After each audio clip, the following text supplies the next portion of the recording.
di Kabupaten Sumeneb, Provinsi Jawa Timur. Pada kesempatan ini, saya akan memaparkan kegiatan diseminasi budaya positif di sekolah saya. Kegiatan diseminasi budaya positif ini dilaksanakan di SD Negeri Daleman 1. Kegiatan pendahuluan ini bahwa Ki Hajar Dewantara mengumpamakan sekolah sebagai sebuah ladang tempat persemaian bibit. Agar bibit bisa berkembang secara maksimal, maka petani dapat memperbaiki kondisi tanah, memelihara bibit tanaman, memberi pupuk dan air, membasmi ulat-ulat atau jamur-jamur yang mengganggu hidup bibit tanaman dan lain sebagainya. Dari uraian tersebut, kita dapat memahami bahwa sekolah diibaratkan sebagai tanah tempat bercocok tanam sehingga guru harus mengusahakan sekolah jadi lingkungan yang menyenangkan, menjaga dan melindungi murid dari hal-hal yang tidak baik. Dengan demikian, karakter murid tumbuh dengan baik sesuai dengan profil pelajar Pancasila. Tujuan dari aksi nyata budaya positif ini yaitu membentuk keyakinan kelas, menumbuhkan motivasi penerapan disiplin positif atau kontrol diri, menumbuhkan nilai-nilai kebajikan, mengambil posisi kontrol sebagai manajer dan melaksanakan segitiga restitusi dalam menangani permasalahan dengan peserta didik. Kegiatan lini masa. Adapun langkah-langkah yang akan dilakukan diantaranya yaitu meminta izin kepada kepala sekolah untuk melaksanakan diseminasi aksi nyata budaya positif di sekolah, mendiskusikan pentingnya penerapan budaya positif di sekolah dengan kepala sekolah, rekan sejawat dalam kegiatan diseminasi aksi nyata modul 1.4 tentang budaya positif di sekolah. Sosialisasi pentingnya budaya positif kepada komunitas sekolah, mengajak rekan sejawat untuk membuat keyakinan kelas di kelas masing-masing dengan peserta didik, merumuskan keyakinan sekolah berdasarkan keyakinan kelas yang telah disepakati bersama peserta didik, berkolaborasi bersama dengan seluruh komunitas sekolah untuk menjalankan keyakinan sekolah yang telah disepakati bersama secara konsisten, mengajak rekan guru untuk mengambil posisi kontrol sebagai manajer dan melaksanakan segitiga restitusi saat timbul permasalahan dalam menjalankan keyakinan sekolah, melakukan refleksi dan rencana tindak lanjut demi perbaikan terhadap pelaksanaan keyakinan kelas dan keyakinan sekolah. Tolak ukur dari kegiatan ini yaitu terbentuknya keyakinan kelas, tumbuhnya motivasi internal dari dalam diri murid, tumbuhnya nilai-nilai kebajikan dari dalam diri murid, guru mampu menjalankan posisi kontrol sebagai manajer dan melaksanakan segitiga restitusi dalam menyelesaikan permasalahan. Murid mampu mencari solusi atas permasalahan yang dihadapinya. Murid memiliki dunia berkualitas versi dirinya sendiri. Murid memiliki karakter yang kuat sesuai dengan profil pelajar Pancasila. Terciptanya lingkungan belajar yang aman, nyaman, dan menyenangkan. Adapun harapan yang saya ingin dapatkan dari kegiatan keyakinan kelas, harapan saya internal dan dalam budaya positif dapat terwujud nilai kebaikan dari sekolah, di rumah maupun lingkungan masyarakat agar sebagai belajar yang dan melaksanakan segitiga restitusi dalam menyelesaikan permasalahan. Murid mampu mencari solusi atas permasalahan yang dihadapannya dari kegiatan ini dunia berkualitas versi harapan saya semoga murid memiliki karakter yang kuat sesuai dengan profil pelajar Pancasila sekolah, terciptanya lingkungan belajar yang masyarakat aman dan agar tercipta suasana belajar yang aman. Dalam kegiatan diseminasi budaya positif ini ada beberapa materi yang akan saya paparkan, yaitu disiplin positif, nilai-nilai kebajikan, teori motivasi perilaku manusia, hukuman dan penghargaan, keyakinan kelas, kebutuhan dasar manusia, 5 atau posisi kontrol, dan segitiga restitusi. Assalamualaikum warahmatullahi wabarakatuh. Yang terhormat Kepala Sekolah SDN Daliman 1, yang saya hormati Bapak dan Ibu guru sekalian, yang alhamdulillah pada hari ini bisa menghadiri kegiatan ini. Pertama-tama marilah kita mengucapkan puji dan syukur kehadirat Allah Subhanahu wa Ta'ala. Alhamdulillahirrahmanirrahim. Pada hari ini kita bisa berkumpul di sini dalam keadaan sehat walafiat untuk mengikuti kegiatan dengan judul Diseminasi Budaya Positif di Sekolah Daleman 1 Kecamatan Jambi. Selawat dan salam tak lupa kita haturkan kepada junjungan kita Nabi besar Muhammad Shallallahu Alaihi Wasallam, karena beliaulah kita yang berasal dari alam kegelapan bisa berada di alam yang terang benderang. Saya mengucapkan terima kasih banyak kepada Bapak dan Ibu guru yang telah meluangkan waktunya untuk hadir di acara pada siang hari ini. Juga kepada peserta didik SDN Daleman 1 yang saya cintai.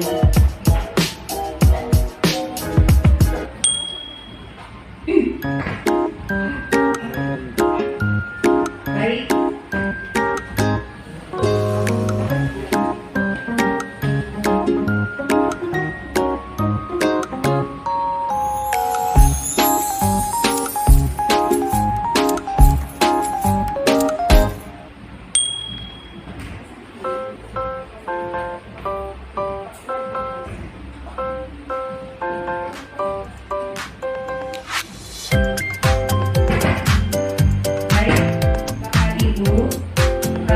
Saya di sini bukan mau mengajari, tidak.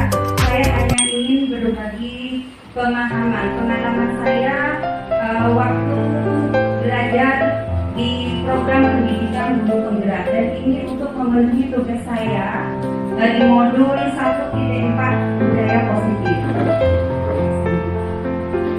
Mungkin Bapak Ibu di sini tahu apa budaya positif itu? Silakan. Budaya positif. Baik, Ibu Titi. Mungkin menurut saya, budaya positif itu adalah pembiasaan sikap atau tutur kata yang baik di sekolah. Baik, terima kasih.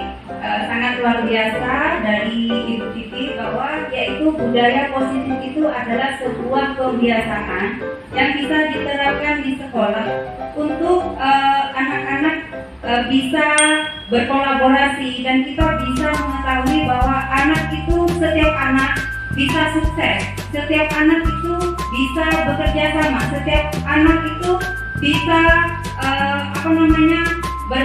berbuat sesuatu yang positif di sekolah dengan menerapkan budaya positif yang sudah kemarin kita bahas. Kita buat visi dan misi sekolah sesuai dengan profil pelajar Pancasila.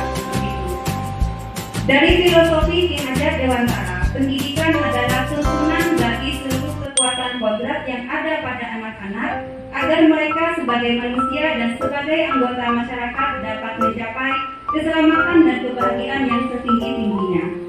Next.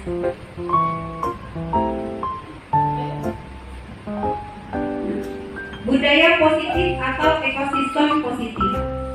Kita menurut Ki Hajar Dewantara itu sebagai petani. Kita diibaratkan sebagai petani yang akan merawat bibit dengan cara menyayangi gulma di sekitarnya, memberi air, memberi pupuk agar dapat berbuah lebih baik dan lebih banyak.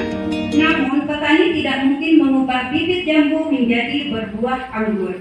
Itulah kodrat alam atau dasar yang harus diperhatikan dalam pendidikan, dan itu di luar kecakapan dan kehendak kaum pendidik.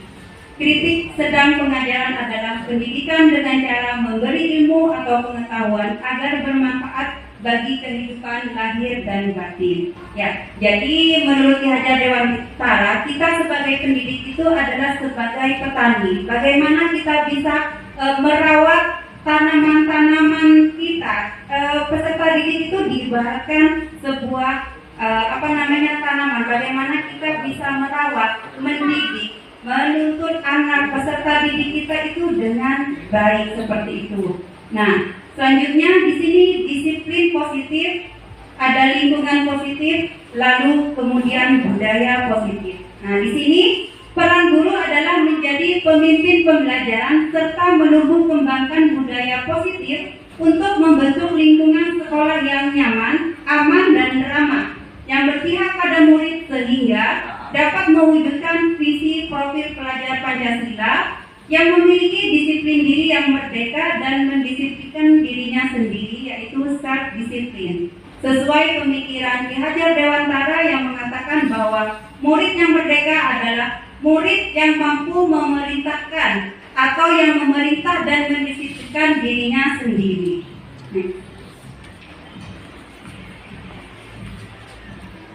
Di sini konsep utama budaya positif. Yang pertama yaitu perubahan paradigma, stimulus respon lawan teori kontrol. Yang kedua, arti disiplin, dan tiga, motivasi perilaku manusia. Yang ketiga, keyakinan kelas, hukuman, dan penghargaan. Keempat, kebutuhan dasar manusia. Yang kelima, posisi kontrol, dan yang keenam, segitiga restitusi.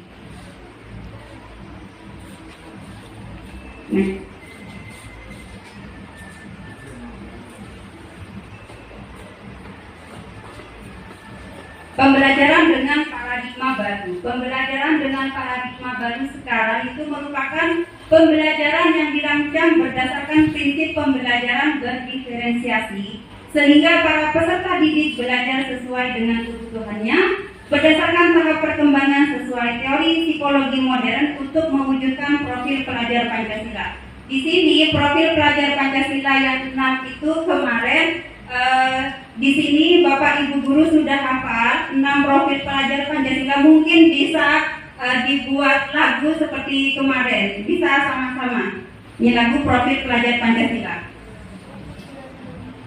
1, 2, 3.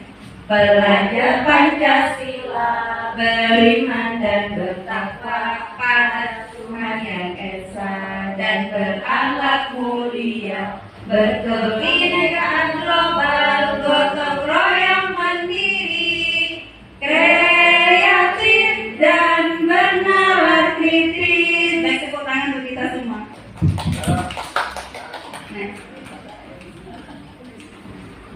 Nah, di sini perubahan paradigma untuk membangun budaya yang positif. Sekolah perlu menyediakan lingkungan yang positif, pemahaman dan nyaman agar murid-murid mampu berpikir, bertindak dan mencipta dengan merdeka, mandiri dan bertanggung jawab. Setuju apa tidak, Bapak Ibu? Setuju. Lazimnya disiplin dikaitkan dengan kontrol, dalam hal ini kontrol guru dalam menghadapi murid.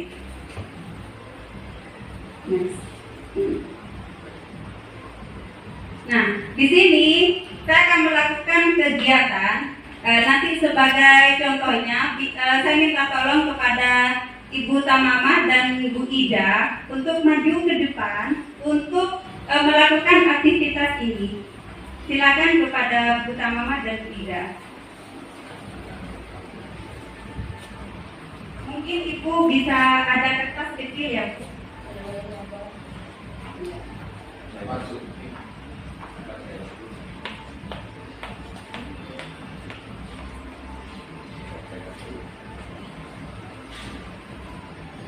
Nah, di sini yang A itu Bu Tamama dan yang B itu Bu Ida. Ke sini, Bu. Enggak apa-apa, Bu. Ya. Ke sini, Bu. Sini, Bu. Sini. Ya. Nah, ya. Di sini Bu Tamama tugasnya, silakan Ibu menuliskan sesuatu yang sangat berharga bagi Ibu. Yang sangat berharga bagi Ibu. Jangan dikasih tahu ke siapa-siapa, Bu.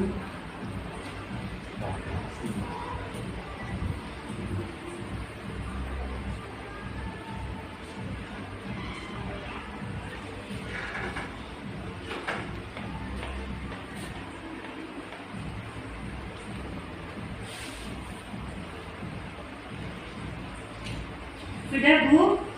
Kalau sudah silakan Ibu kertasnya disimpan dalam kepalan tangannya Ibu. Dan Bu Ida tugasnya mengambil apa yang ditulis Buta Mama di dalam kepalanya. Bu Ida boleh tawar-menawar, boleh menghardik, boleh mengancam Buta Mama, boleh merayu, menyuap, atau apa saja yang Ibu bisa lakukan untuk mengambil apa yang ada di dalam tangannya Buta Mama. Silakan, waktunya 30 detik Ibu. Buta Mama, saya ingin tahu apa yang ada di dalam kepala Ibu. Ya, ini kan sesuatu yang berharga buat diri saya. Jadi ini bersifat privasi. Kalau saya ganti dengan uang 100.000, apakah saya bisa mengambilnya? Terima kasih, tapi saya tidak bisa Ibu seperti itu. Bu Ida boleh memaksa mengambil dari tangannya Buta Mama? Boleh? Memaksa? Baik, karena saya sudah dari menawarkan saya mau memberikan uang 100.000, tapi Ibu tidak berkenan. Baik, saya akan mencoba memaksa agar kertas yang ada di dalam kepala Ibu bisa terlepas. Ya? Ayo,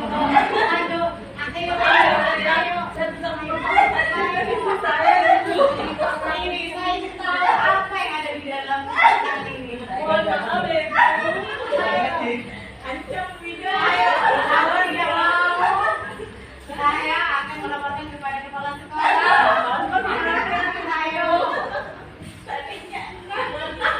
Ya, baik, terima kasih. Sebentar dulu, saya mau tanya ke Bu Ida. Apa yang terjadi Bu saat Ibu mau mengambil apa yang ada di tangannya Buta Mama? Nah, karena itu merupakan hal yang perfeksi bagi Buta Mama dan itu sangat Ibu berharga. sama Buta Mama. Jadi Buta Mama walaupun saya merayu, mengancam, bahkan mencoba merebutnya, beliaunya tetap, misalkan rahasia, tetap. Jadi tidak pernah membuka kepala tangan milik Ibu. Oh iya. Kecewa Ibu?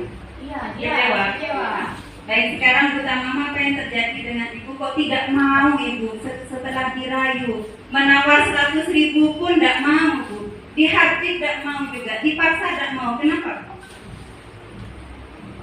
Ini bagi saya privasi.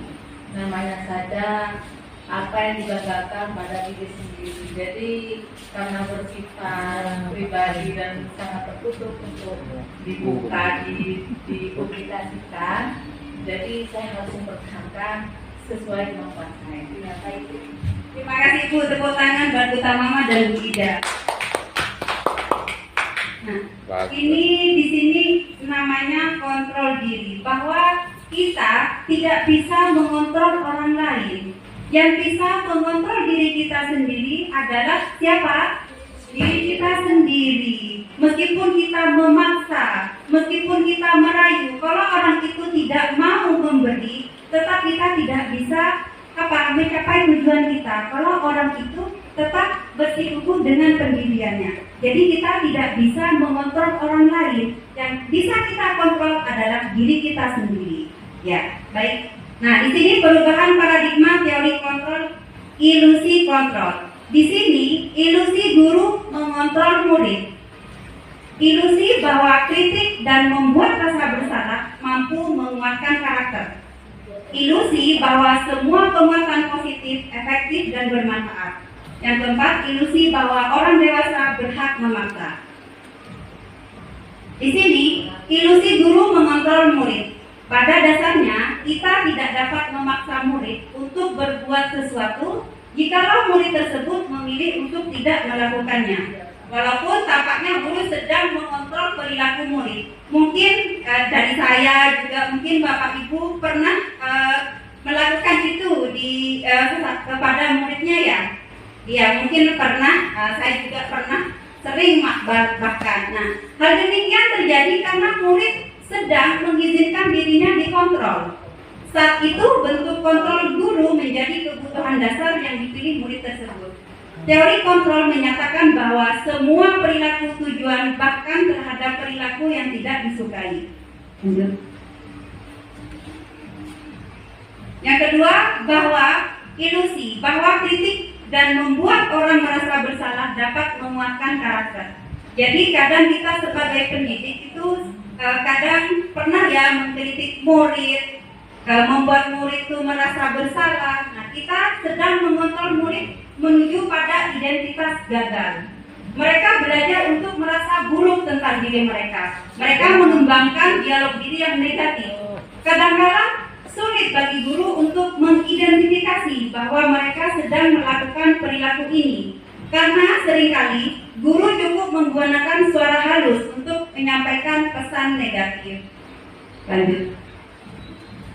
Ilusi bahwa semua penguatan positif efektif dan bermanfaat. Di sini penguatan positif atau bujukan adalah bentuk-bentuk kontrol. Segala usaha untuk mempengaruhi murid agar mengulangi suatu perilaku tertentu adalah suatu usaha untuk mengontrol murid tersebut. Dalam jangka waktu tertentu, kemudian kemungkinan murid tersebut akan menyadarinya dan mencoba untuk menolak bujukan kita, atau bisa jadi murid tersebut menjadi tergantung pada pendapat guru untuk berusaha. Ilusi bahwa orang dewasa memiliki hak untuk memaksa. Nah, di sini juga terjadi pada setiap orang, mungkin ya, banyak orang dewasa yang percaya bahwa mereka memiliki tanggung jawab untuk membuat murid-murid berbuat hal-hal tertentu. Apapun yang dilakukan dapat diterima selama ada sebuah kemajuan berdasarkan sebuah pengukuran kinerja. Pada saat itu pula, orang dewasa akan menyadari bahwa perilaku memaksa tidak akan efektif untuk jangka waktu panjang dan sebuah hubungan permusuhan akan terbentuk. Nah, di sini yang kedua, arti disiplin dan motivasi perilaku. Apa makna kata disiplin? Apa yang terlintas di pikiran Bapak Ibu ketika mendengar kata disiplin? Mungkin ada yang mau berpendapat tentang disiplin. Baik, Ibu Mama. Kita sebagai guru biasa melakukan disiplin, setiap hari mengajarkan anak-anak untuk memahami apa yang salah, yang mereka lakukan itu salah, dan apa yang semestinya yang benar untuk mereka lakukan. Itu menurut saya pemahaman arti dari disiplin. Baik, terima kasih Ibu. Ada mungkin yang mau berpendapat lain tentang disiplin? Bu Ana? Makna kata disiplin menurut saya adalah berperilaku atau bertindak sesuai dengan aturan yang sudah ditetapkan. Baik, Bu Vivi. Ya, mau berpendapat? Disiplin. Disiplin mungkin ketaatan, kepatuhan terhadap aturan yang sudah menjadi tanggung jawabnya. Ya, begitu. Oke, baik. Terima kasih. Nanti kita skip dulu. Kita ke pertanyaan kedua. Disiplin dan hukuman. Apakah artinya sama atau berbeda? Mengapa? Mungkin ada yang mau berpendapat. Vivi lagi. Disiplin dan hukuman apakah artinya sama atau berbeda? Berbeda. Berbeda. Mengapa? Kalau disiplin itu sudah mengangkut aturan, kesepakatan mungkin Ya. bisa seperti itu. Tapi hukuman mungkin bisa diartikan sebagai apa ya?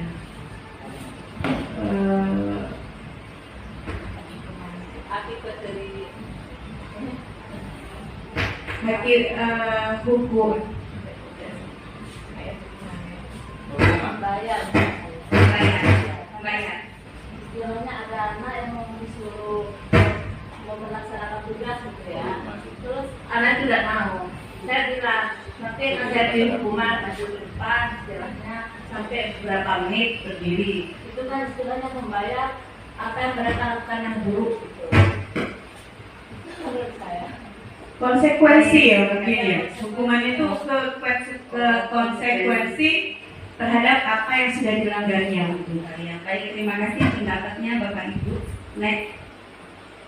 Nah, di sini Apa makna disiplin? Disiplin itu berasal dari bahasa Latin disciplina yang artinya itu belajar.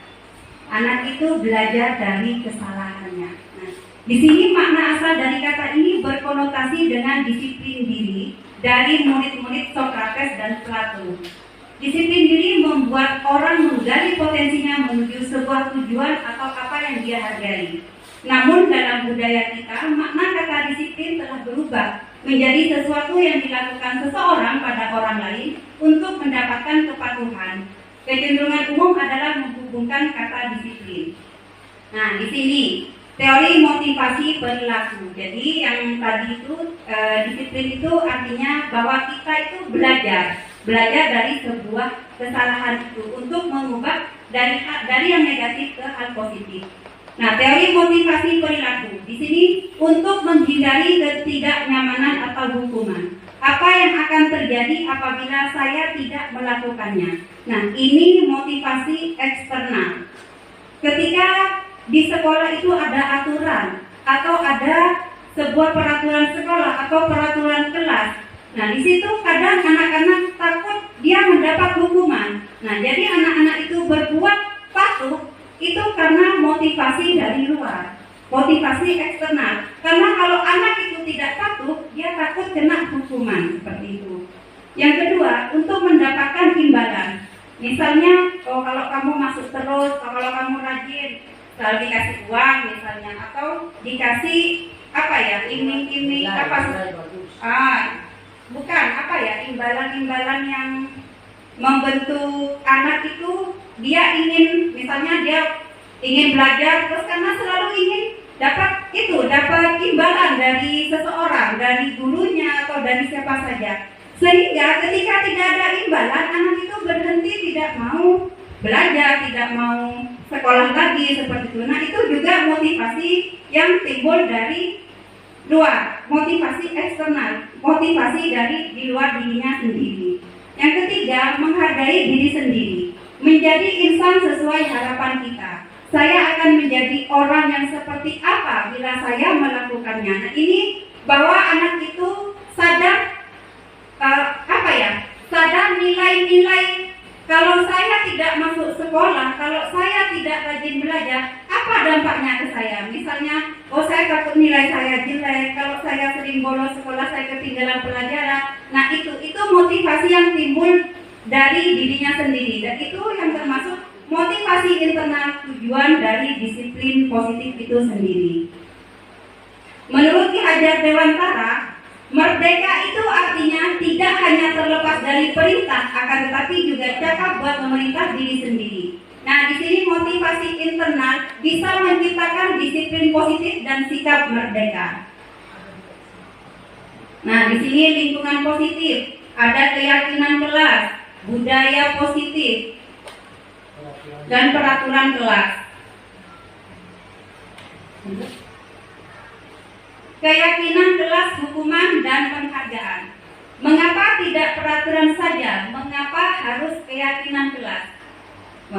Silakan Bapak Ibu yang mau berkomentar. Keyakinan kelas, hukuman, dan penghargaan. Yang ketiga, mengapa tidak peraturan saja? Mengapa harus keyakinan kelas?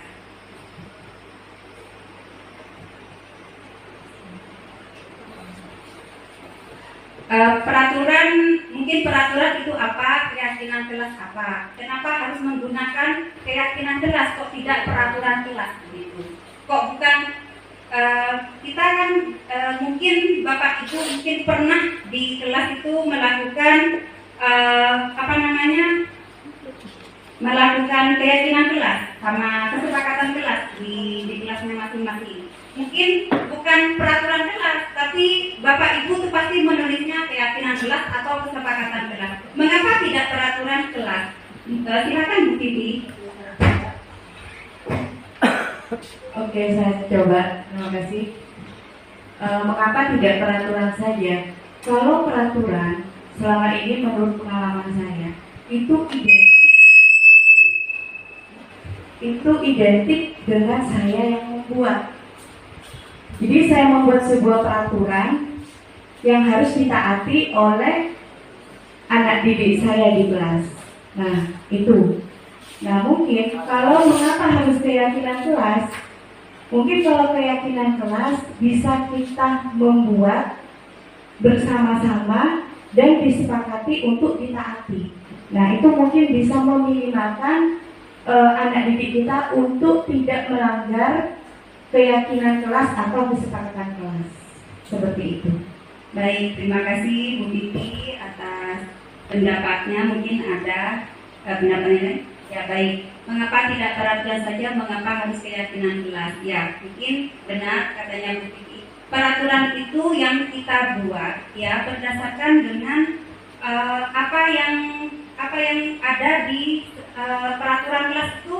Peraturan bukan peraturan kelas tapi peraturan sekolah. Awalnya itu peraturan sekolah. Kita untuk membuat keyakinan kelas itu dari peraturan sekolah yang kita buat dari sesuai dengan visi misi sekolah yang telah dibuat kemarin, seperti itu. Yang telah mengacu ke profil pelajar Pancasila. Nah, anak kita tuh ingin seperti apa? Misalnya religius katanya seperti kemarin ya Bu ya. Dan berbudaya, bergotong royong ya. Kalau religius otomatis ada juga contohnya, misalnya anak itu peduli terhadap lingkungan ya, peduli terhadap lingkungan. Nah, di sini perhatikan pertanyaan berikut. Mengapa kita memiliki peraturan 3M menggunakan masker, mencuci tangan, dan menjaga jarak pada saat pandemi COVID? Kira-kira apa ya? Enggak, mengapa kita memiliki peraturan 3M menggunakan masker, mencuci tangan, dan menjaga jarak? Demi keselamatan, ya, demi keselamatan. Terus yang kedua, mengapa kita memiliki peraturan harus menggunakan helm bila mengendarai kendaraan bermotor? Demi keselamatan juga. Keselamatan juga. Mengapa kita memiliki peraturan harus datang tepat waktu pada saat mengikuti pelajaran? Agar tidak ketinggalan pelajaran. Tidak pelajaran. Nah, untuk mendukung motivasi intrinsik kembali ke nilai-nilai keyakinan, lebih menggerakkan seseorang dibandingkan mengikuti serangkaian peraturan-peraturan. Misalnya tadi, mengapa kita memiliki peraturan harus menggunakan helm bila mengendarai kendaraan bermotor? Kadang kita cuma nggak pakai helm biasa, tetap naik sepeda motor nggak pakai helm. Tapi kalau kita sudah yakin, bukan ke peraturan lagi, tapi ke keyakinan diri kita sendiri, saya harus pakai helm supaya ketika dalam berkendara dalam perjalanan kita misalnya takut ada apa-apa, kita bisa keselamatan kita sendiri untuk melindungi kepala kita. Nah, di situ yang dimaksud dengan keyakinan universal, kembali ke nilai-nilai keyakinan yang lebih menggerakkan seseorang yang ada di dalam diri kita sendiri, bukan karena diatur peraturan tidak, tapi karena saya takut celaka atau saya ingin selamat. Itu yang dimaksud dari keyakinan nilai-nilai kesadaran diri. Lanjutnya, nah di sini contoh kesepakatan kelas. Kami guru dan murid yang saling menyayangi. Kami murid yang semangat belajar. Kami murid yang peduli dengan teman-teman. Datang tepat waktu, mengucapkan salam, menjaga kebersihan sekolah, aktif dalam pembelajaran, berdoa sebelum dan sesudah melaksanakan kegiatan. Itu kan kesepakatan kelas. Contohnya, lanjut. Nah, di sini peraturan dan keyakinan kelas. Di sini peraturan selalu kembalikan buku ke tempatnya, itu peraturan. Kalau keyakinan kelas, kita punya tanggung jawab. Kita bertanggung jawab untuk, kalau kita sudah mengambil buku yang kita ambil, kita punya keyakinan nilai-nilai. Kalau tidak kita kembalikan ke tempatnya, nanti bukunya bisa berantakan atau gimana, tidak rapi. Jadi ketika kita punya tanggung jawab, maka kita tidak usah diatur, kita punya keyakinan sendiri untuk mengembalikan buku pada tempatnya. Yang kedua, dilarang mengganggu orang lain. Nah, keyakinan kelasnya menghormati. Kalau kita menghormati orang lain, jadi kita tidak perlu dilarang, karena dalam keyakinan kelas itu tidak boleh menggunakan kalimat negatif. Seperti jangan dilarang seperti itu. Misalnya kita bisa ubah ke kalimat positif. Dilarang membuang sampah pada tempatnya. Kita bisa ubah ke membuang sampah pada tempatnya. Begitu. Dihukum oleh penghargaan. Di sini ada pengaruh jangka pendek dan jangka panjang. Penghargaan menghukum, penghargaan mengurangi ketepatan, penghargaan tidak efektif, penghargaan merusak hubungan. Next. Pengaruh jangka pendek dan jangka panjang. Ini berlaku untuk mendapatkan seseorang melakukan sesuatu dalam jangka waktu pendek. Jika kita menggunakan penghargaan lagi dan lagi, maka hal tersebut akan bergantung pada penghargaan yang diberikan serta kehilangan motivasi dari dalam. Next. Penghargaan merusak hubungan. Di sini ketika seseorang diberi penghargaan atau dipuji di depan orang banyak, maka yang lain akan merasa iri dan sebagian dari mereka akan tidak menyukai orang yang diberikan penghargaan tersebut. Next. Di sini tindakan guru. Coba di sini tindakan guru dan hukuman atau sanksi atau konsekuensi. Mencatat 100 kali di dalam buku kalimat saya tidak akan terlambat lagi. Kira-kira ini masuk hukuman apa konsekuensi Bapak Ibu? Hukuman.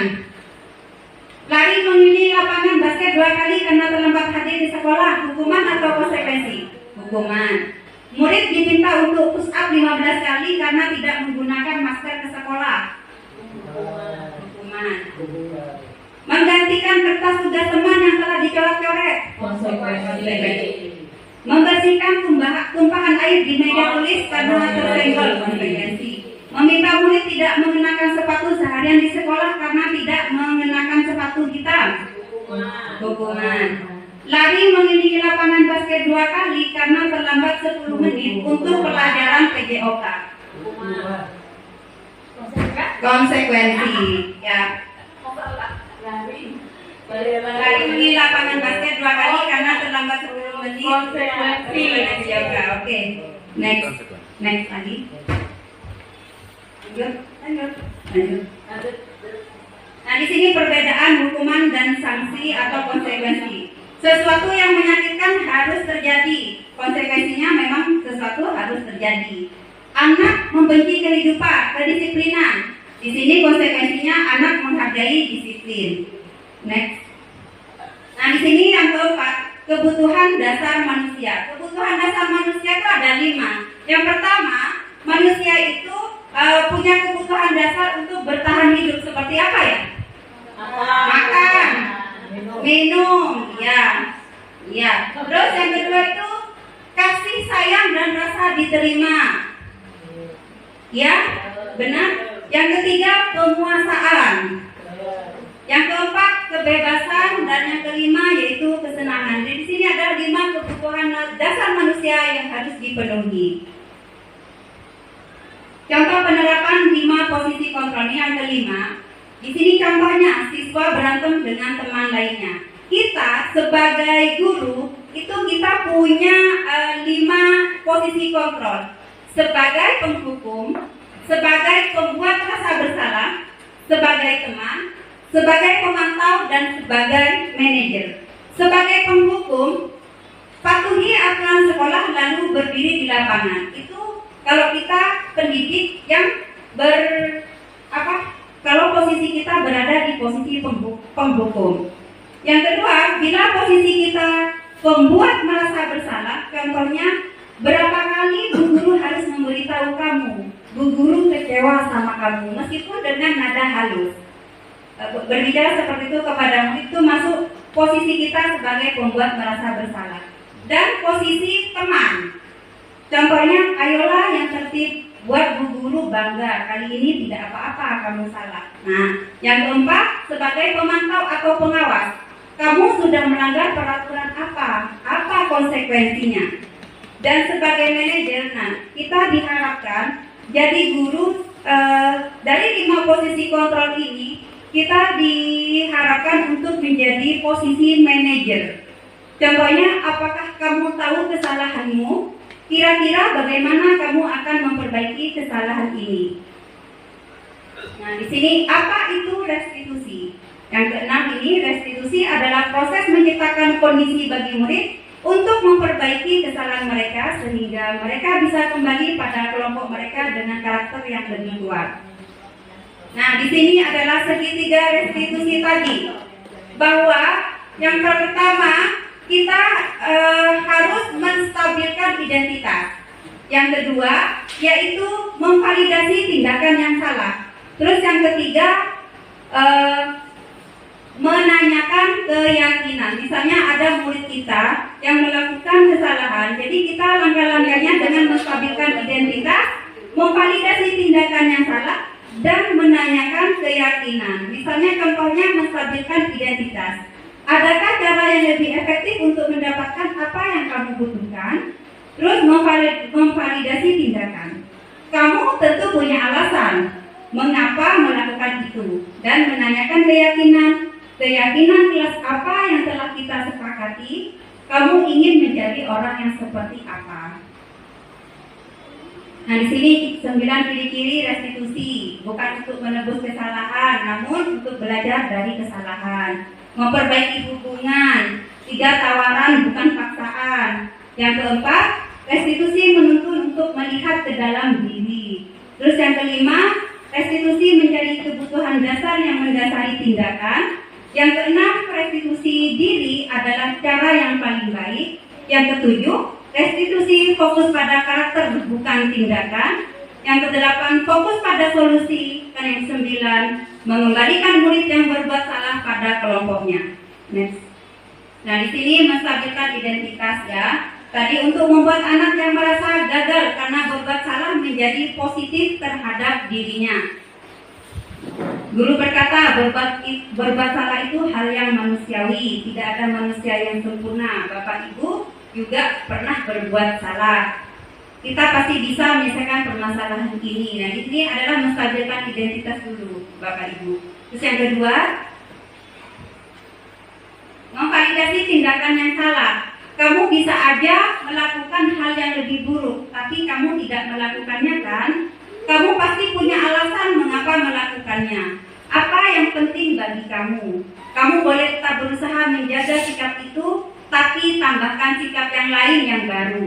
Maukah kamu belajar cara lain untuk mendapat yang kamu butuhkan tanpa harus mengukur? Apakah kamu bisa melakukan dengan lebih baik lagi besok? Terus yang terakhir, menanyakan keyakinan. Nah, di sini anak melihat kesalahannya dihubungkan dengan norma sosial dan nilai-nilai yang mendasari manusia berinteraksi dengan orang lain. Guru berkata, apa nilai yang kita percaya di kelas atau sekolah kita? Nilai-nilai universal apa yang telah kita sepakati? Kelas yang ideal itu seperti apa sih? Kamu ingin jadi anak seperti apa? Apa yang kamu rasakan ketika kamu melakukan itu? Kamu ingin menjadi orang seperti apa? Nah, di sini saya melakukan praktik segitiga restitusi. Buat skenario di kelas 5, mungkin bisa di play, enggak, di play aja.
Lalu apa yang dilakukan kami?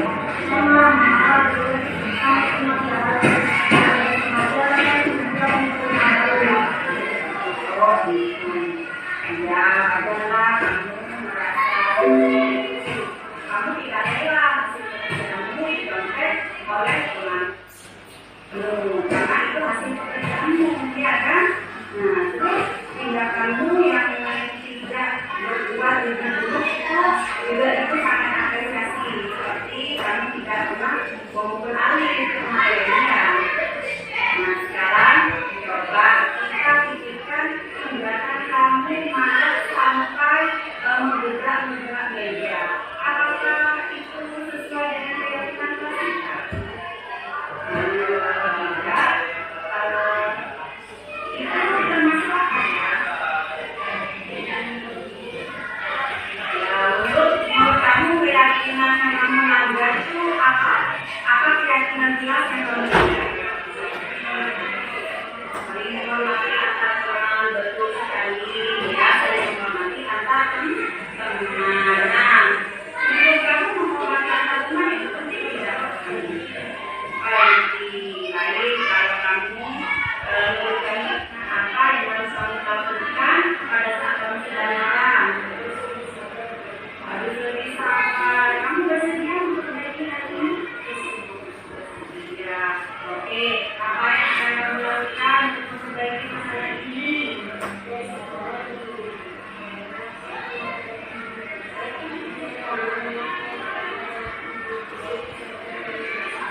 Bagus sekali ya.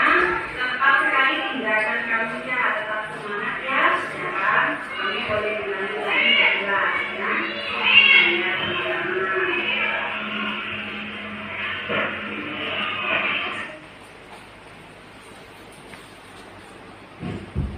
Baik Bapak Ibu, itu adalah pemaparan dari materi budaya positif. Mungkin ada pertanyaan dari Bapak Ibu, silakan.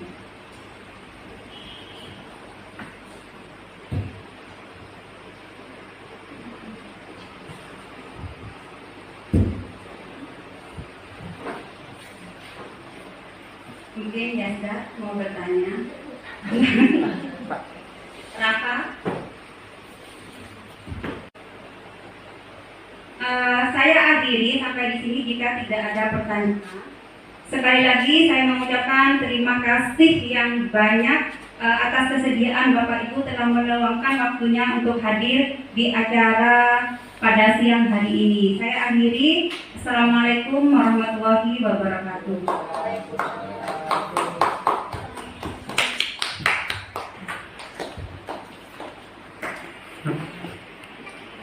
Dek, aku tahu. Ya Dek, tampilan yang tadi itu Dek, itu memposisikan guru sebagai manajer.